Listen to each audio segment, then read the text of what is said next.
Du 4 janvier. Matthieu, chapitre 4, versets 12 à 25.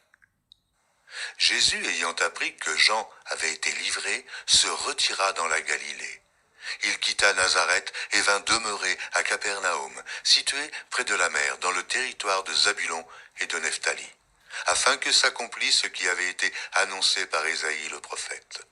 Le peuple de Zabulon et de Nephtali, de la contrée voisine de la mer, du pays au-delà du Jourdain et de la Galilée des gentils, ce peuple, assis dans les ténèbres, a vu une grande lumière. Et sur ceux qui étaient assis dans la région et l'ombre de la mort, la lumière s'est levée. Dès ce moment, Jésus commença à prêcher et à dire « Repentez-vous, car le royaume des cieux est proche. » Comme il marchait le long de la mer de Galilée, il vit deux frères, Simon, appelé Pierre, et André, son frère, qui jetait un filet dans la mer car ils étaient pêcheurs. Il leur dit « Suivez-moi, et je vous ferai pêcheurs d'hommes. » Aussitôt, ils laissèrent les filets et le suivirent. De là, étant allé plus loin, il vit deux frères, Jacques, fils de Zébédée, et Jean, son frère, qui étaient dans une barque avec Zébédée, leur père, et qui réparaient leurs filets. Il les appela, et aussitôt ils laissèrent la barque et leur père, et le suivirent.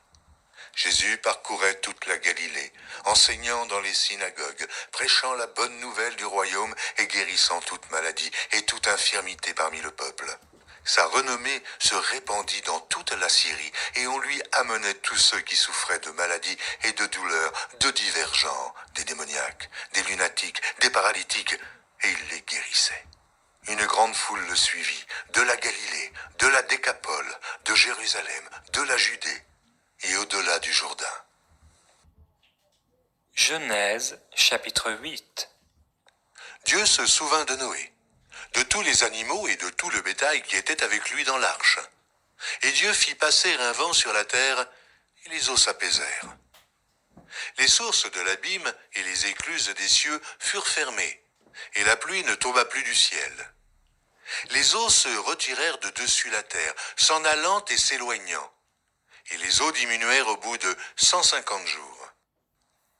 Le 7e mois, le 17e jour du mois, l'arche s'arrêta sur les montagnes d'Ararat. Les eaux allèrent en diminuant jusqu'au 10e mois. Le 10e mois, le 1er jour du mois, apparurent les sommets des montagnes.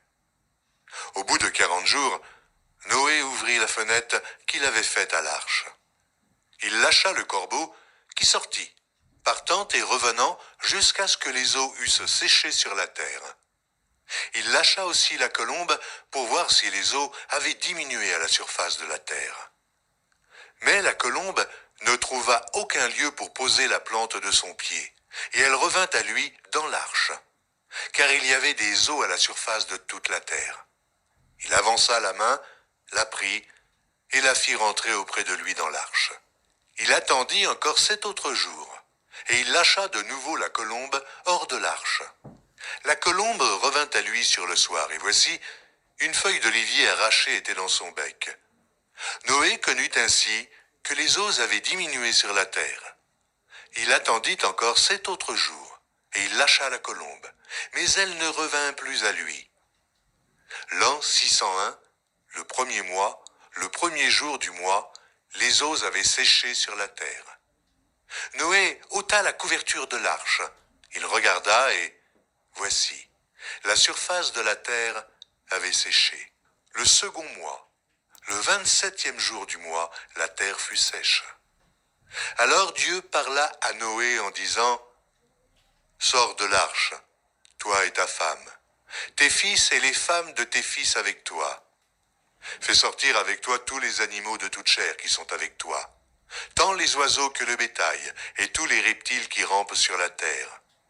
Qu'ils se répandent sur la terre, qu'ils soient féconds et multiplient sur la terre. » Et Noé sortit avec ses fils, sa femme et les femmes de ses fils. Tous les animaux, tous les reptiles, tous les oiseaux, tout ce qui se meut sur la terre selon leur espèce, sortirent de l'arche. Noé bâtit un autel à l'Éternel. Il prit de toutes les bêtes pures et de tous les oiseaux purs, et il offrit des holocaustes sur l'autel. L'Éternel sentit une odeur agréable, et l'Éternel dit en son cœur, « Je ne maudirai plus la terre à cause de l'homme, parce que les pensées du cœur de l'homme sont mauvaises dès sa jeunesse. Et je ne frapperai plus tout ce qui est vivant comme je l'ai fait. Tant que la terre subsistera, les semailles et la moisson, le froid et la chaleur, l'été et l'hiver, le jour et la nuit ne cesseront point. » Genèse chapitre 9. Dieu bénit Noé et ses fils et leur dit, « Soyez féconds, multipliez et remplissez la terre.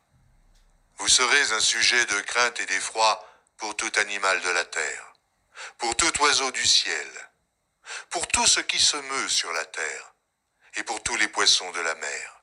Ils sont livrés entre vos mains. Tout ce qui se meut et qui a vie vous servira de nourriture.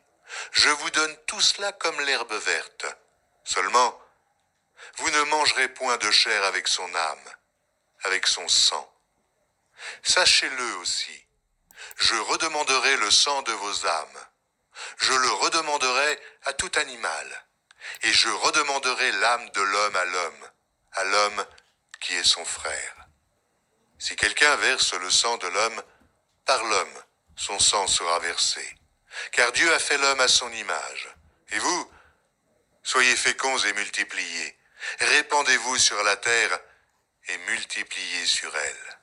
Dieu parla encore à Noé et à ses fils avec lui en disant, « Voici, j'établis mon alliance avec vous et avec votre postérité après vous, avec tous les êtres vivants qui sont avec vous, tant les oiseaux que le bétail et tous les animaux de la terre, soit avec tous ceux qui sont sortis de l'arche, soit avec tous les animaux de la terre. J'établis mon alliance avec vous.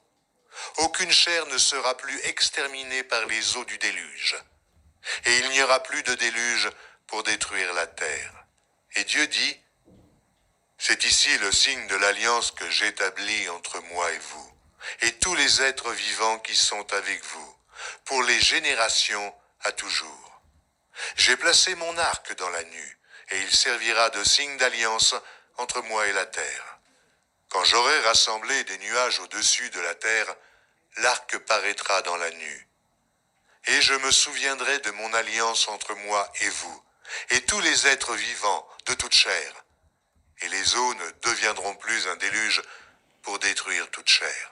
L'arc sera dans la nue, et je le regarderai pour me souvenir de l'alliance perpétuelle entre Dieu et tous les êtres vivants, de toute chair qui est sur la terre. » Et Dieu dit à Noé, « Tel est le signe de l'alliance que j'établis entre moi et toute chair qui est sur la terre. » Les fils de Noé qui sortirent de l'arche étaient Sem, Cham et Japheth. Cham fut le père de Canaan. Ce sont là les 3 fils de Noé, et c'est leur postérité qui peupla toute la terre. Noé commença à cultiver la terre et planta de la vigne. Il but du vin, s'enivra et se découvrit au milieu de sa tente. Cham, père de Canaan, vit la nudité de son père, et il le rapporta dehors à ses 2 frères. Alors, Sem et Japheth prirent le manteau, le mirent sur leurs épaules, marchèrent à reculons et couvrirent la nudité de leur père. Comme leur visage était détourné, ils ne virent point la nudité de leur père. Lorsque Noé se réveilla de son vin, il apprit ce que lui avait fait son fils cadet, et il dit, « Maudit soit Canaan, qu'il soit l'esclave des esclaves de ses frères. » Et il dit encore, « Béni soit l'Éternel, Dieu de Sem, et que Canaan soit leur esclave. Que Dieu étende les possessions de Japheth, qu'il habite dans les tentes de Sem, et que Canaan soit leur esclave. » Noé vécut après le déluge 350 ans. Tous les jours de Noé furent de 950 ans, puis il mourut. Genèse chapitre 10. Voici la postérité des fils de Noé, Sem, Cham et Japheth. Il leur naquit des fils après le déluge. Les fils de Japheth furent Gomer, Magog, Madaï, Javan, Tubal, Méchec et Tiras. Les fils de Gomer, Ashkenaz, Riphat et Togarma. Les fils de Javan, Elisha, Tarsis, Kittim et Dodanim. C'est par eux qu'ont été peuplées les îles des nations selon leurs terres, selon la langue de chacun, selon leur famille, selon leur nation. Les fils de Cham furent Cush, Mitzraïm, Put et Canaan. Les fils de Cush, Saba, Havila, Sapta, Raméa et Sapteka, les fils de Raéma, Séba et Dedan. Cush engendra aussi Nimrod. C'est lui qui commença à être puissant sur la terre. Il fut un vaillant chasseur devant l'Éternel. C'est pourquoi l'on dit comme Nimrod, vaillant chasseur devant l'Éternel.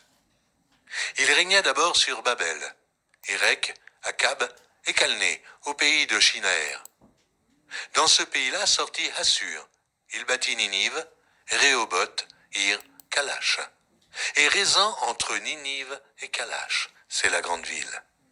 Mitzraïm engendra les Ludim, les Anamim, les Léabim et les Naphtuim.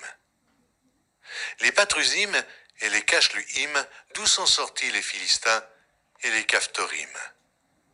Canaan engendra Sidon, son premier-né et Heth, et les Jébusiens, les Amoréens, les Girgasiens, les Éviens, les Archiens, les Siniens, les Avédiens, les Tsémariens, les Amathiens. Ensuite, les familles des Cananéens se dispersèrent. Les limites des Cananéens allèrent depuis Sidon du côté du Guérar jusqu'à Gaza, et du côté de Sodome, de Gomorre, d'Adma et de Tséboïm jusqu'à Lécha. Ce sont là les fils de Cham, selon leur famille, selon leur langue, selon leur pays, selon leur nation. Il naquit aussi des fils à Sem, père de tous les fils d'Héber, et frère de Japhé, l'aîné. Les fils de Sem furent Élam, Assur, Arpachad, Lud et Aram. Les fils d'Aram, Ut, Hul, Guéter et Mash. Arpachad engendra Shélach, et Shélach engendra Héber. Il naquit à Héber 2 fils. Le nom de l'un était Péleg, parce que de son temps la terre fut partagée, et le nom de son frère était Joktan. Joktam engendra Almodad, Shélef, Hatsarmavet, Jérach. Adoram, Uzal, Dikla, Obal, Abimaël, Séba. Ophir, Havila et Jobab, tous ceux-là furent fils de Joktan. Ils habitèrent depuis Mécha du côté de Séphar, jusqu'à la montagne de l'Orient. Ce sont là les fils de Shem, selon leur famille, selon leur langue, selon leur pays, selon leur nation. Telles sont les familles des fils de Noé, selon leur génération, selon leur nation, et c'est d'eux que sont sorties les nations qui se sont répandues sur la terre après le déluge. Psaume chapitre 4. Au chef des chantres avec instruments à cordes, psaume de David. Quand je crie, réponds-moi, Dieu de ma justice. Quand je suis dans la détresse, sauve-moi, aie pitié de moi. Écoute ma prière. Fils des hommes, jusqu'à quand ma gloire sera-t-elle outragée? Jusqu'à quand aimerez-vous la vanité, chercherez-vous le mensonge? Sachez que l'Éternel s'est choisi un homme pieux. L'Éternel entend quand je crie à lui. Tremblez et ne péchez point. Parlez en vos cœurs sur votre couche, puis taisez-vous. Offrez des sacrifices de justice et confiez-vous à l'Éternel. Plusieurs disent, qui nous fera voir le bonheur? Fais lever sur nous la lumière de ta face, ô Éternel.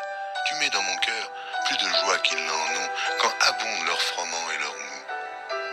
Je me couche et je m'endors en paix, car toi seul, ô Éternel, tu me donnes la sécurité dans ma demeure. Proverbe chapitre 1, versets 20 à 23. La sagesse crie dans les rues. Elle élève sa voix dans les places.